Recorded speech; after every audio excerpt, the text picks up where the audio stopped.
Hello అండి, welcome to cherries food book. ఈరోజు video వచ్చేసి స్వీట్ కార్న్ పులావ్ అండి. ఈ స్వీట్ కార్న్ పులావ్ని టేస్టీగా అలాగే పొడి పొడిలాడుతూ ఎలా చేసుకోవాలో ఈరోజు వీడియోలో చూద్దామండి. ఇది మనకు కేవలం 20 నిమిషాల్లో రెడీ అయిపోతుందండి. పిల్లల లంచ్ బాక్స్లోకి ఇది బెస్ట్ రెసిపీ అని చెప్పొచ్చు. మరి ఈ స్వీట్ కార్న్ పులావ్ని ఎలా చేసుకోవాలో చూద్దాం. దీనికోసం ముందుగా బాస్మతి రైస్ తీసుకొని ఒక అరగంట పాటు నానబెట్టుకోవాలి. మీరు దీన్ని కావాలంటే నార్మల్ రైస్తో కూడా చేసుకోవచ్చు. ఇప్పుడు స్టవ్ పై వెడల్పుగా ఉండే ఒక ప్యాన్ పెట్టుకొని 3 table spoon oil, 1 table spoon నెయ్యి వేసుకోవాలి. కావాలంటే మొత్తం నెయ్యితో కూడా చేసుకోవచ్చు.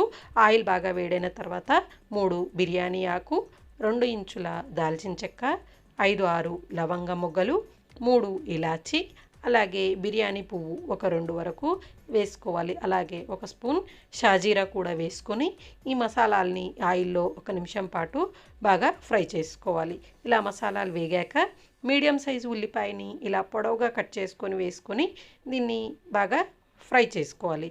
ఈ ఉల్లిపాయలు బాగా ఫ్రై అయిపోయిన తర్వాత 1 టీ స్పూన్ ఫ్రెష్ అల్లం వెల్లుల్లి పేస్ట్ వేసుకొని అల్లం వెల్లుల్లి పేస్ట్ని పచ్చివాసన పోయే వరకు ఫ్రై చేసుకోండి. ఆ తర్వాత 5-6 పచ్చిమిరపకాయలని పొడవుగా కట్ చేసుకొని వేసుకోండి. 1/2 కప్ క్యారెట్ ముక్కలు, అలాగే 1/2 కప్ పచ్చి బఠానీ వేసుకొని ఈ పచ్చి బఠానీ అలాగే క్యారెట్ని 1 నిమిషం పాటు ఫ్రై చేసుకోండి. పచ్చి బఠానీ లేకపోతే స్కిప్ చేసేయచ్చు. ఆ తర్వాత దీంట్లో 1 కప్పు స్వీట్ కార్న్ కూడా వేసుకొని ఈ స్వీట్ కార్న్ని కూడా ఆయిల్లో 1-2 నిమిషాల పాటు బాగా ఫ్రై చేసుకోండి. ఆ తర్వాత దీంట్లో 1 teaspoon biryani masala, 1/2 teaspoon garam masala వేసుకొని ఈ మసాలాల్ని బాగా కలిపేసుకోండి. ఒకవేళ మీ దగ్గర బిర్యానీ మసాలా లేకపోతే 1 టీ స్పూన్ గరం మసాలా కూడా వేసుకోవచ్చు. ఇలా బాగా కలుపుకున్న తర్వాత మూత పెట్టి 1-2 నిమిషాలు అలా మగ్గనివ్వండి. 2 నిమిషాలకి ఇవి చక్కగా మగ్గిపోతాయండి.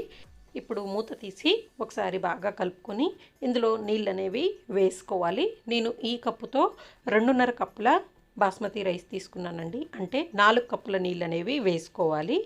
1 కప్పు బాస్మతి రైస్కి 1.5 నుంచి 1.5 కప్పుల నీళ్ళు అనేవి తీసుకోవాలి. ఇలా నీళ్ళు వేసుకున్న తర్వాత రుచికి సరిపడినంత ఉప్పు వేసుకొని బాగా కలుపుకోవాలి.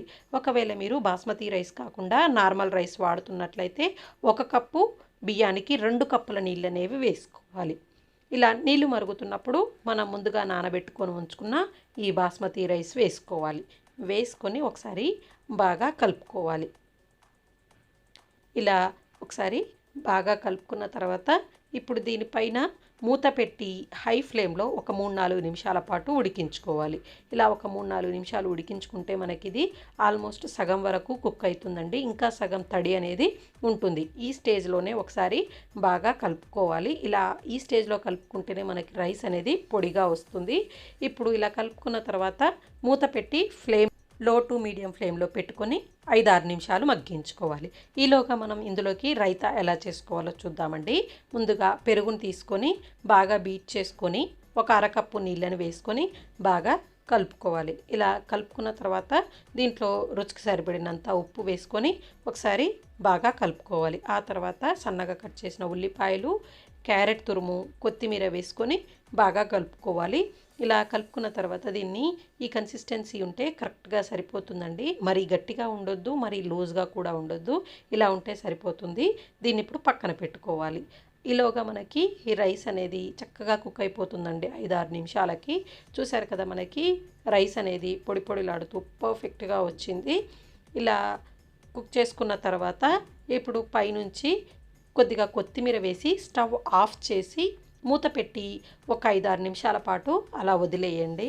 5-6 నిమిషాల తర్వాత మూత తీసి బాగా కలిపేసుకొని ఒక సర్వింగ్ ప్లేట్లోకి తీసుకొని సర్వ్ చేసుకోవాలి. చూసారు కదా, పొడి పొడిలాడుతూ ఎంత పర్ఫెక్ట్గా వచ్చిందో స్వీట్ కార్న్ పులావ్. ఇలా చిన్న చిన్న టిప్స్ పాటిస్తూ చేస్తే మనకి రైస్ అనేది పొడి పొడిగా వస్తుందండి. ఇలా దీన్ని మనం ముందుగా రెడీ చేసుకొని ఉంచుకున్న రైతాతో సర్వ్ చేసుకోవాలి. ఇది ఇంటికి గెస్ట్లు వచ్చినప్పుడు సర్వ్ చేసుకోవడానికి కూడా చాలా బాగుంటుంది. పిల్లల లంచ్ బాక్స్లోకి అయితే ది బెస్ట్ పులావ్ అని చెప్పొచ్చు. మీరు కూడా ఒకసారి ట్రై చేసి చూడండి, చాలా బాగుంటుంది. మీకు ఈ స్వీట్ కార్న్ పులావ్ రెసిపీ నచ్చిందనే అనుకుంటున్నాను. నచ్చితే లైక్ చేయండి, కామెంట్ చేయండి, షేర్ చేయండి. అలాగే కొత్తగా ఎవరైనా నా ఛానల్ని చూస్తున్నట్లయితే సబ్స్క్రైబ్ చేసుకోండి. Thank you for watching.